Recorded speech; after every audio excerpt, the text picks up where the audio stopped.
Séria okresných basketbalových turnajov pokračovala vystúpením žiačok základných škôl a 8-ročných gymnázií. Tohto turnaja sa zúčastnilo 7 družstiev.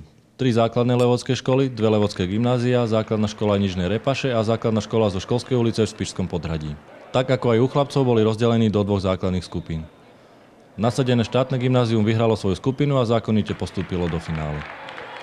V druhej skupine si toto privilégium vybojovali žiačky zo Spišského Podhradia. Základné skupiny určili aj súboj o 3. miesto, kde sa stretli dievčatá zo základnej školy na Francisciovej ulici a základná škola Nižnej Repaše.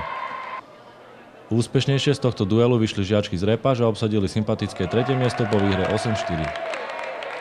Ako najbasketbalovejšie sa ukázalo družstvo štátneho gymnázia, ktoré to potvrdilo aj vo finálovom súboji. Celozápasovú prevahu pretavili do víťazstva pomerom 24-4 a prvé miesto putovalo opäť do tých správnych rúk. Po niektoré dievčatá z tejto školy si zopakujú znovu i krajský turnaj. Gro mužstva tvorí jedna trieda v podstate, takže oni ťahajú celý tento tím a hrajú už 3. rok po sebe, takže teraz sa to ukazuje. Zúčastnili ste sa aj so stredoškolačkami na krajských majstrovstvách. Áno, tam sme skončili na 3. mieste. Zápasy všetky boli vyrovnané. O víťazstvo nás možno pripravili nejakých 5-6 bodov. Aj s tým som spokojný a hovorím, dievčatá sa venujú basketbalu, majú radi šport, takže to sa musí aj odzrkadliť na výsledkoch.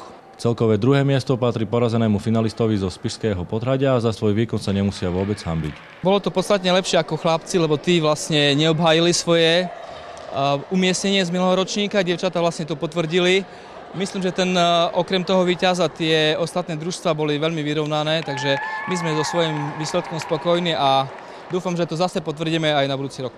Držme teda dievčatám z gymnázia Janka Francisciho Rimavského palce v basketbalových súbojoch aj na krajskej úrovni.